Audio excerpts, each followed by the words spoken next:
All right. Well, thank you, everyone. I really appreciate your time here. Excited to have our second meeting on the Gladstone Library and the Blue Ribbon Committee. And really appreciate you having the time today. We wanted to make it flexible for the second meeting here to be able to join by Zoom. And what I'd like to do first is just do a round of introductions so everyone knows who's here. I'm John Garza. I work for the City of Gladstone with Healthy Sustainable Communities.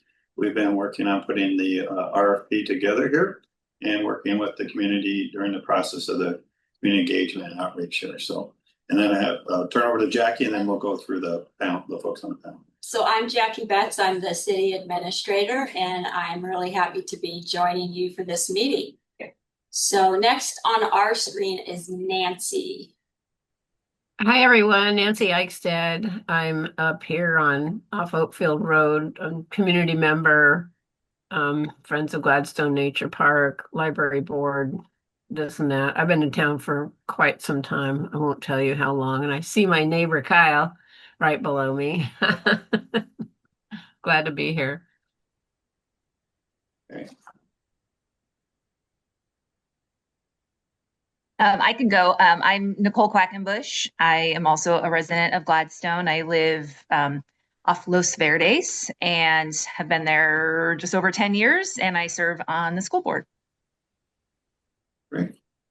I can go next. My name is Kato. I am a resident of Gladstone. I own 3 properties here, and I am an Oregon real estate agent and a developer.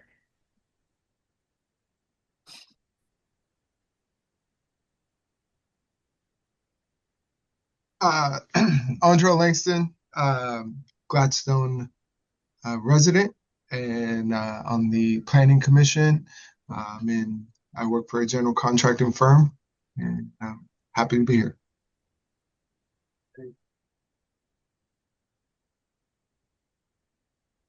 Hi, I'm Kyle. Nancy, the nature park is looking so good. Very impressed. Thanks to the city. Yeah. Yes, it is. I walk through it every day. Great. Anyways, mom of 3 here in Gladstone. They all go to John Wetton and just super invested in what this next property could look like for us. So, hi, everyone.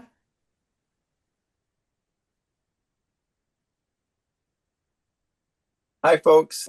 Andrew Labonte, glad to see all of you here. And I'm city councilor and on the school board. And I'm excited about this project. And thanks for being here. That's it. Okay. Yeah. Well, thank you so much.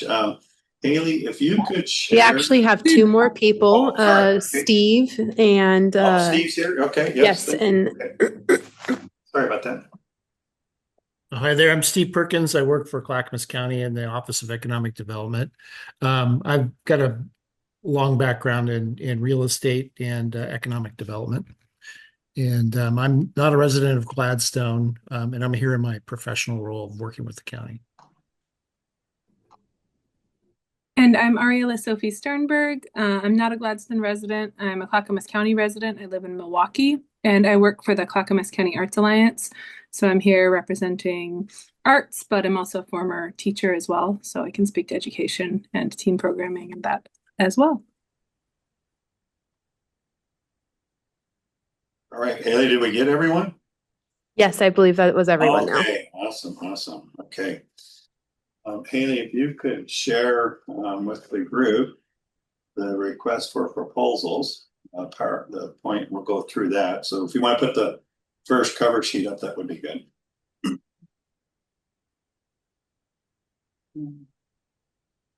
Give me just a minute. I'll see if I can rotate it. Okay.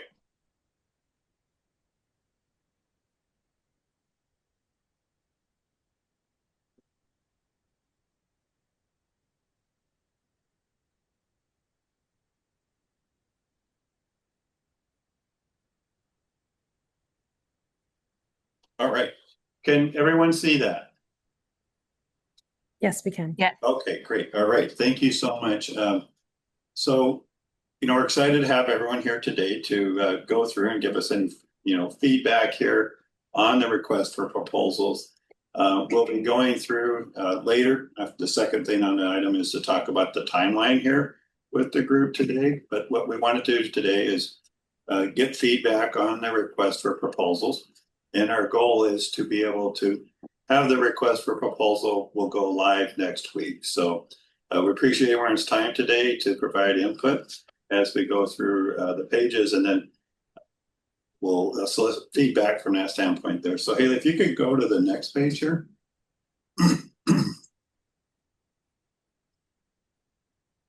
So on the second page, you start back with the table of contents there, that'd be fine. So you can see here we have basically just an overview is a table of contents that talks about the introduction around the request for proposals. And then we go into the solicitation overview, the type of property, and then relevant plans and policy time framework there around the zoning that is implied on the project there. We talk about the project goals and objectives. We get into submission requirements, evaluation criteria and selection process, the disposition process and negotiations, the proposal logistics, condition rights and requirements, and then finally exhibits, which we spent time last time going through talking about the condition assessment on the property and also on the appraisal. So that is information that is very helpful. We're very transparent in the project to helping a developer come in and look at this project. Haley, the second page, the introduction page here. So, as you can see, we've got a picture to the right of the old Gladstone Library here and talking about, what we're soliciting for folks to think about, the location of the property, and just the information around the city of Gladstone in general here. Next page. And what's important here is on this introduction page here is just to really talk about the role of the city here. So again, the Blue Ribbon Committee will be evaluating the proposals that will be coming in. We'll talk a little bit further about that from a timeline there. Again, it's up to the city council to decide. At the end of the day, we may make a recommendation that the city may decide to move forward with or may not decide to move forward with. But we want to be open to the developers knowing about that as we go through the process there too. And we really wanted the importance of, the city spent a lot of time over the summer months doing community engagement and soliciting input around that. We shared that in our earlier meeting here. And so we want to make sure that's accessible to developers that are interested in the RFP process. So they'll be able to access that too.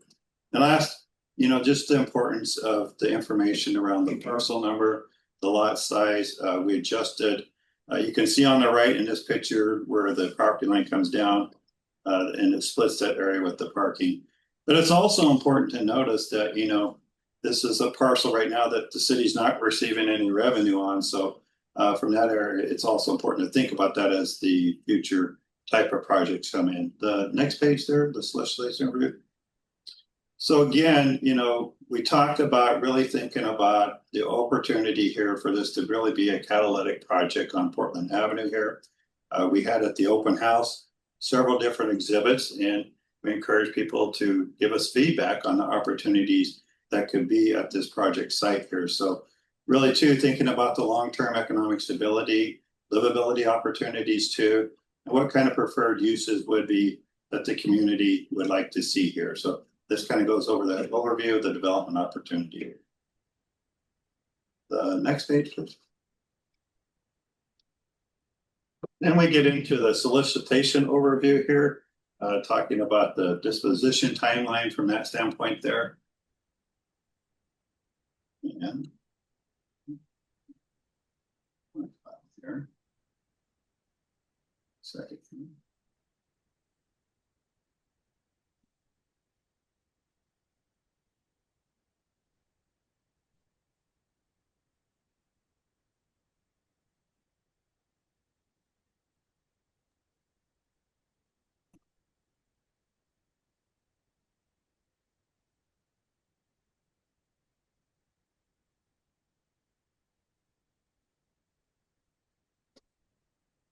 Apologize, I lost it here on the internet for a second, so I'm just saying.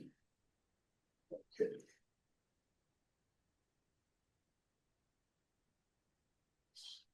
So in the solicitation overview, in the DDA, What we're looking for in the proposals is what the price would potentially be for the acquisition of the project. We also talk about major project milestones that'll be important for the city to consider, and what is the outcomes there, and also the site control and timelines from that. So that's going to be important that we see that from the developers that will be submitting a proposal on this project here. Next slide, please. Again, it's important for a developer looking to position a project on this site to understand the zoning and comprehensive plans. We're providing a link to the city's zoning district comprehensive plan and any type of development standards that are applicable to the site to help them do a test fit and see what would model and work on this site here. Next page, please. Again, talking about, some of the primary mobility accesses and transit accesses that we have on Portland Avenue. So bringing the awareness to that opportunity there. Also understanding the City of Gladstone downtown center document that's been done. So that will help developers really understand like the vision for the community, what we're trying to, provide opportunities there for the bookend opportunity in the Portland area there too. We also make sure that the environmental condition report is available and the appraisal for the property is available. Next slide, please. And this is just a little deeper dive in here so you can kind of see, shows the zoning opportunities in there, community commercial in this area here, and just thinking about how we can really promote and strengthen this area within the Portland Avenue area. So next slide here. Again, I think, looking at the economic objectives of the city, this is a really great opportunity to think about small growth, participation in there, expanding the growth opportunities in this area. How do we, leverage redevelopment opportunity sites like this, as a potential for Portland Avenue here. And then also, this sits within the urban renewal area. There's no guarantee that the city would use urban renewal dollars, but there is an opportunity to think about that as the project comes in to see what's there. And we also want to make sure that the project proposers, are looking at creating good jobs, expanding the tax base, encouraging private investment. It's an opportunity to think about how we get this property back onto the tax rolls and be able to provide, long-term property revenue and jobs within the community from that standpoint there. And the project goals on the next page, again, talks about just the visibility of this project is a great opportunity. It's community-centered development, so it's on a very important part of the city of Gladstone and the Main Street area. It's also an opportunity to think about, future tours and events to attract for this site there. So, in long term, we want a project that's going to really benefit the community and support the local community and folks within the area here. And it's also, lastly, a project that's walkable from a lot of the communities, a lot of the neighborhoods within Gladstone. On this zone here, submission requirements, we get into what we'd like to see from the local or regional developer here is a letter and authorization representative that talks about their statement of interest. It's real important too that we think about the development team qualifications, and I'd strongly emphasize that we would really like to see developers that have a proven track record. That's important to think about. We also want to see a project narrative and a concept. So some of our proposals will probably see that. We'll probably see some test fits. We'll probably see some renderings that's showing that they're, even doing the massing studies. So that's important because that tells us that they're taking some time, they're putting some skin in the game, and we're understanding what a vision they have for the site there too. Also thinking about the type of tenants that they would have and the market rationale for the proposed tenants that they would have is important there. Understanding their schedule and phasing, and real important is understanding the project financing. I often say sometimes we get people that are all hat and no cattle, and that means that they would love to do the development, but they just don't have the financial capability. So I think it's important that we see a performer that is helpful to understand the financial capability and how that will pay for the servicing of the debt there. And that really lines up with your preliminary performance And lastly, understanding their community engagement. We've done a lot of work on that, and I think it's important that a developer takes that into consideration in their proposal. The next thing we get into is the evaluation and selection process. The purpose of that is why we formed the Blue Ribbon Committee. And we anticipate that they have a scoring metric so that we've discussed. The scoring metric will help them when they're submitting their proposal to think about the important things to consider in their proposal. And then also, we have a ranking process to talk about. And lastly, I think it's important that the city reserve the right. We may have two developers that could be very interested, different uses for the site that we may want to interview and talk to for further opportunities there from that standpoint there. Next page, Barry. If the city decides to select a developer, the city would enter into a development agreement, a DDA. In the DDA, we'll be discussing the purchase price, the timeline of their program, milestones, compliance obligations, and then also to make sure that they have the ability to secure the financing, purchase the property, and move forward with their project there. The city will help review those processes, coordinate with the departments, and help, establish any communications about what's happening with the property there. So those are important benchmarks to have in order for the city to move forward with a developer from that timeline.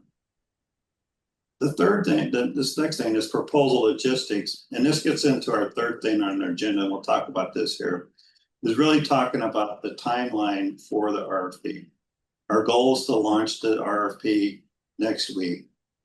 Once we launch the RFP, we will reach out to the Urban Land Institute, who is a development association here within the greater Portland area and Seattle area. We will push this out to them. We'll also push this out to the National Association of Office Properties to get the awareness out there. So this really helps to solicit developers to make them aware of this opportunity. We'll be hosting an open house on December 17th from 10 a.m. to 12 p.m. That's an opportunity for developers to come out, visit the site. If there's any questions, we'll have those due by January 1st, and we'll answer those questions. The proposals are due in January 30th. We have the contact information in here. And then we will meet again on February 12th to review and rank those proposals. We'll get them to you ahead of time. And so that'll be a healthy discussion, and we'll be meeting in person for that meeting. Our goal is to be able to have a recommendation to go to the city council, to Andrew and his team by February 24th there. So that's the overall timeline from that standpoint there. Again, the next page, city reserves all rights to accept or reject any proposal. Everything that we've talked about, we've been transparent. It's a public records law. We provided everything out there that we've done on the project to help folks understand as they prepare for the RFP. And then lastly, we get into the exhibits for the RFP to help the developers from that standpoint that need any further assistance from that. So I know it's a lot of information, but I want to stop there and open it up to conversations, any feedback and thoughts on the RFP for next time.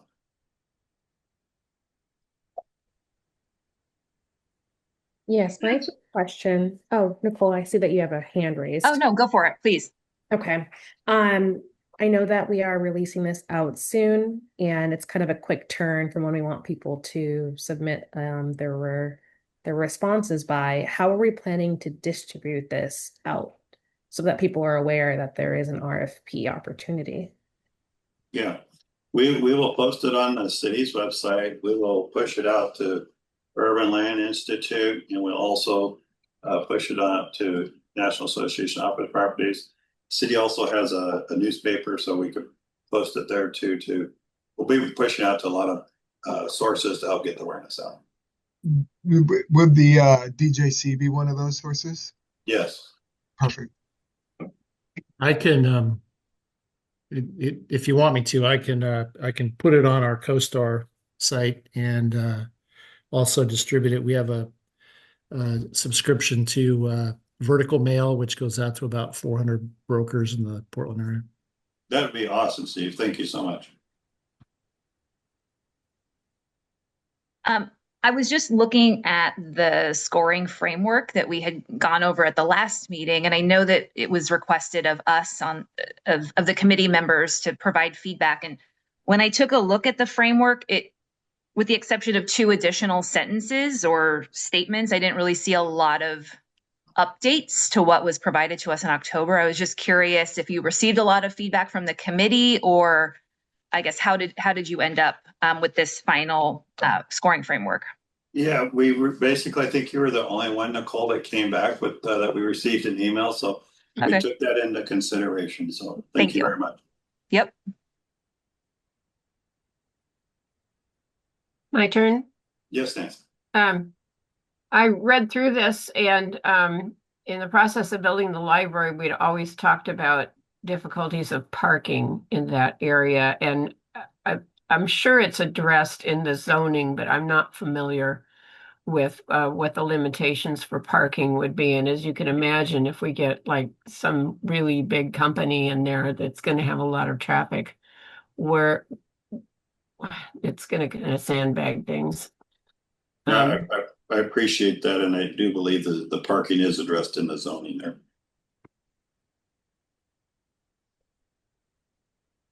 Could someone elaborate on that? The park on it, it's in the, I don't have the zoning code pulled up, but I believe the the parking requirements for the zoning and the type of use, because we don't know what type of use that will come in, right? The proposed, so basically you have general commercial, so the type of uses of, depends on the use of the for the number of parkings stalls. It also lands in the core, our downtown core area, which has different parking regulations outside of that area. Well, the one thing that we know is that it's very limited down there, and we learned that through developing the library. It's always been a problem, so.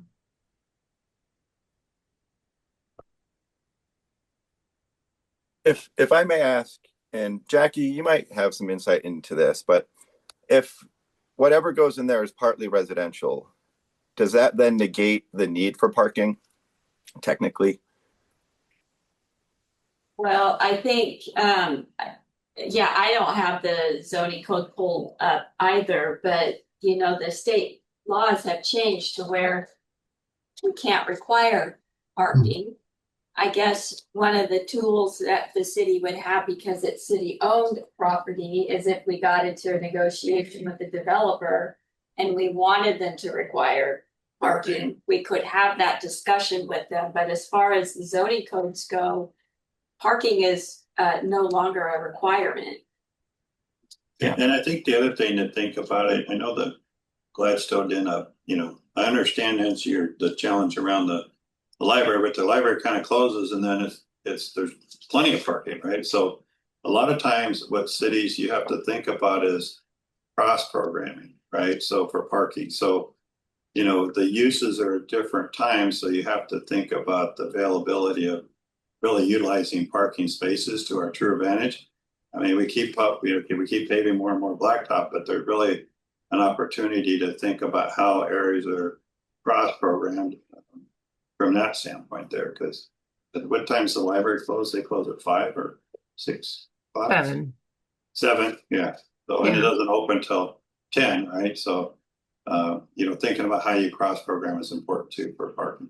Yeah, I appreciate what you're saying. So if it's an episodic event center kind of thing and the parking comes and goes, I'm just thinking about the neighborhood and how hard it is to live in a place like 23rd in Portland and not have anywhere for your kids to park or whatever. So and there's literally no other place. We can't mow something down and make a parking lot down there. So we just have to think about that. I think from my perspective, I'll say that maybe I'm just jaded from living in Portland for too long. I mean, I now live in Gladstone, but parking downtown Gladstone is never an issue. There's so many side streets and that you can just so easily walk in within 1 to 2 blocks. But I can appreciate that the downtown core with the library now being extra busy is something worth considering for parking, depending on what type of structure this ends up being. Couple other questions. I'm not familiar with reviewing an RFP at this scale.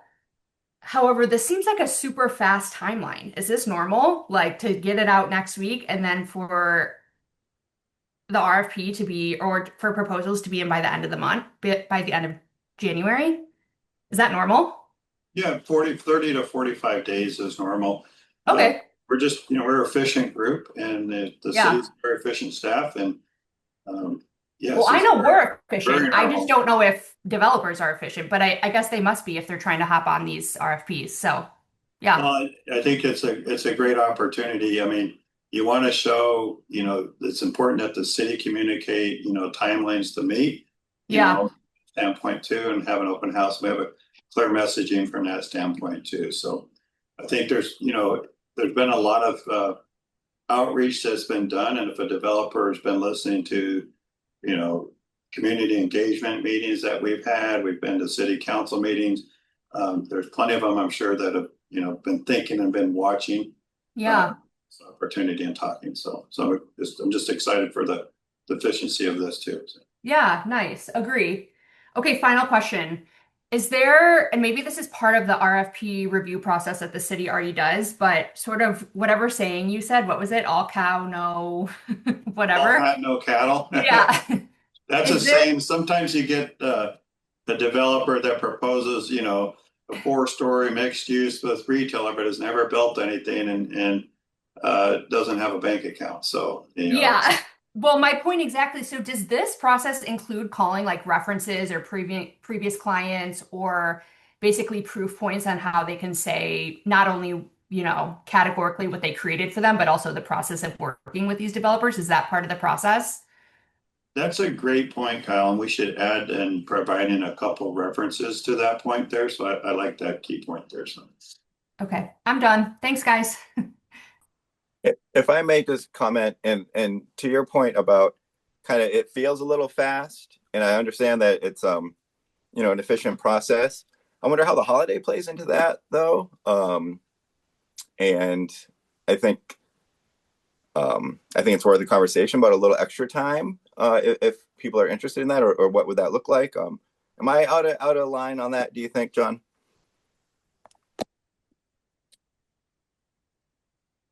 On it?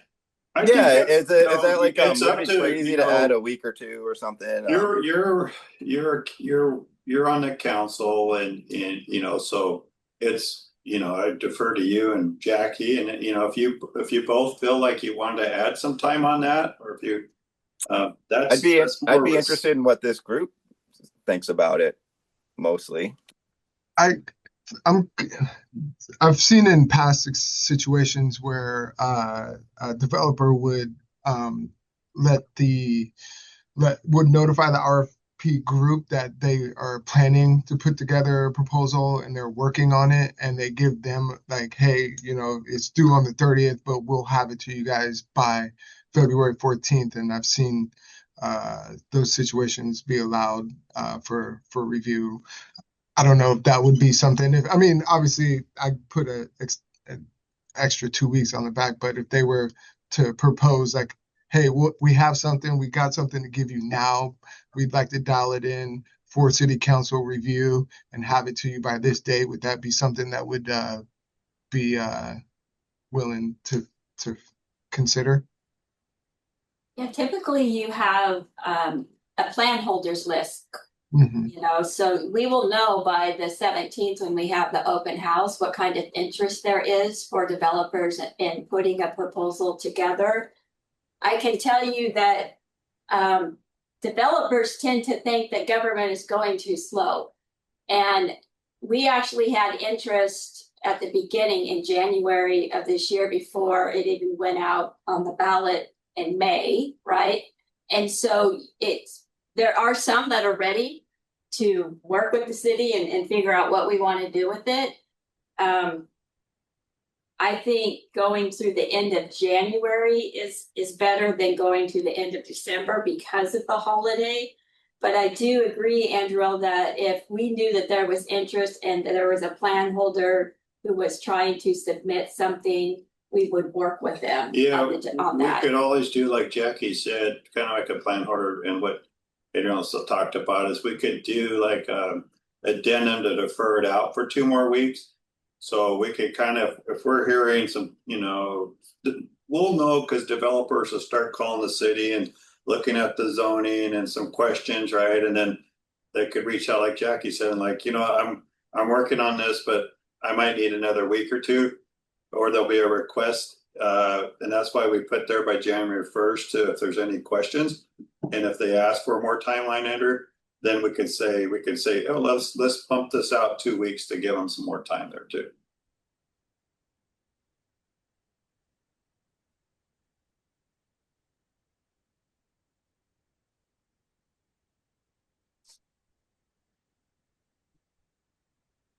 Will that work for the group? Do you want to keep it the same date or? I like the idea of keeping it the same just to keep it moving, but to everyone's point, if people need additional time, I think that we would work with them, it sounds like, which seems reasonable to me. Okay. Or if we see for whatever reason that there's not a lot of input, which it doesn't sound like that's going to be an issue. But if that's the case, then we could always, make a game time decision and extend the deadline. But yeah, I like the idea of the over communication. If someone is like, well, I really want to submit, but I need a couple more weeks. I think we can all appreciate that type of communication. So yeah.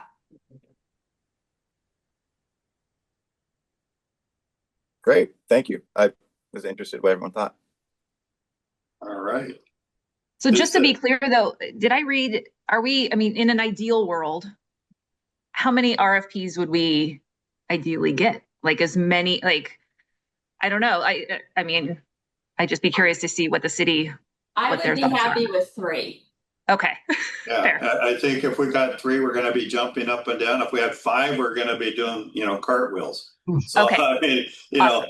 We're going to be doing a little data mining, advertising out, directing this to them. It's almost like a dating game too. I mean, everyone, there's an RFP out, but at the same time, right, we're trying to attract a developer or business owner into our community, and we're trying to show them we have a clear pathway for you here, right? So it's really trying to find that fit, and it would be great if we had 3 to 5. And with Jackie, but the good news is there is people that are interested out there, so that's great, So I believe at the end of the day we will get some proposals. I think we show that we've been moving this process along in a timely manner, but we'll also be considerate if you need a little bit of time. But at the same time, we got to, think about getting forward to the next steps in the project there. And I think all of you know when the new courthouse opened on the red soils up in Oregon City, the old courthouse, the county and Oregon City just went through this same process and they solicited proposals. They only received 1. Yeah, 1 proposal on that proposal there. Wow. And now they're negotiating and trying to move that forward.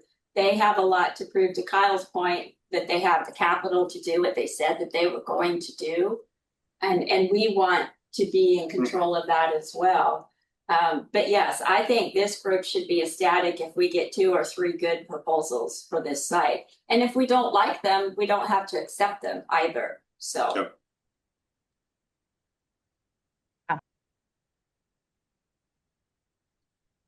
All right. Any other questions? So we'll see you all at the open house.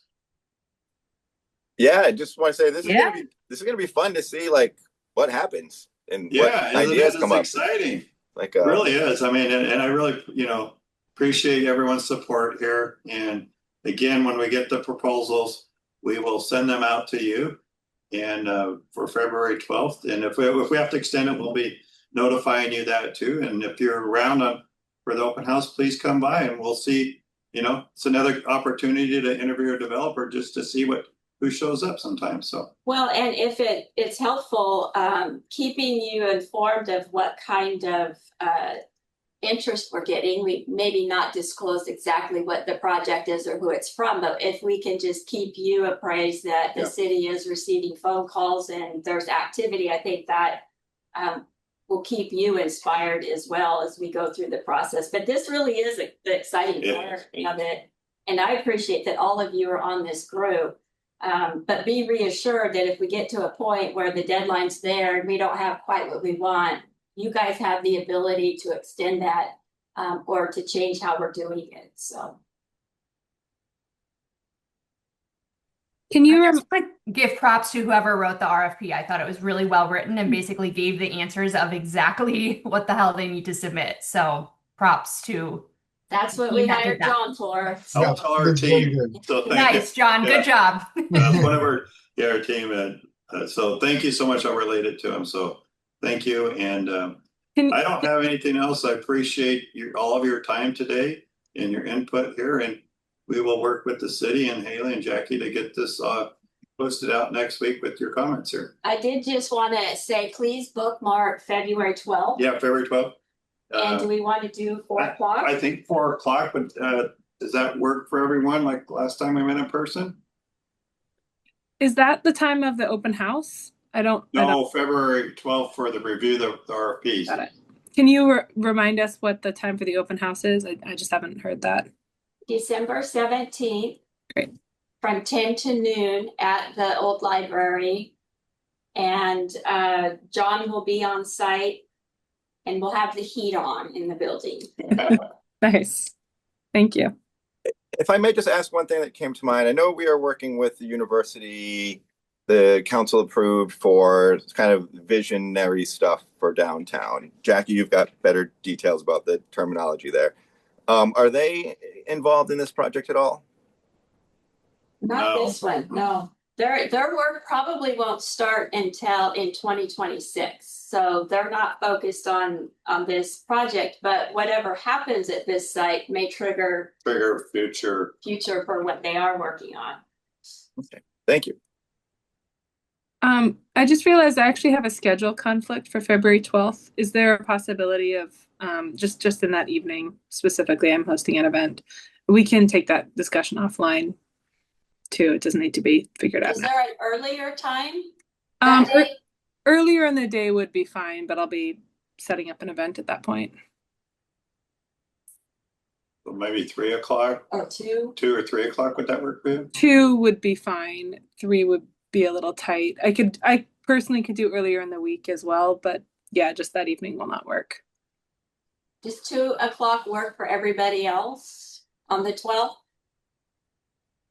Yes. I can probably make it work. Okay. Thank you all. We'll have Haley send out a hold the time frame for, Perfect. we'll update that. And just to be clear, on the 12th, our responsibility will be as a committee going through any RFPs that we receive and then go through the scoring. Like, would we individually go through the scoring rubric or as a committee, or what would that look like? Well, John's going to send out the proposals ahead of February 12th, so you have time to do that. My recommendation is that you score them yourself and then in pencil.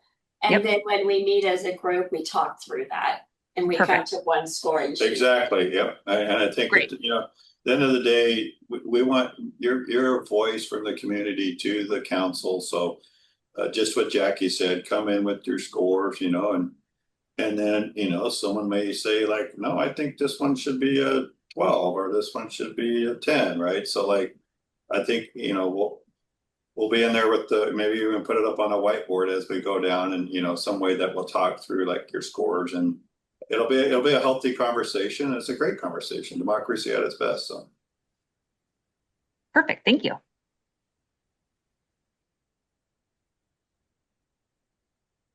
Okay, well, thank you, everyone. Really appreciate your time today. I know you all have commitments, and just really appreciate your help on the project here. And look forward to seeing you all there at the open house. So thank you so much for your time. Happy holidays, everybody.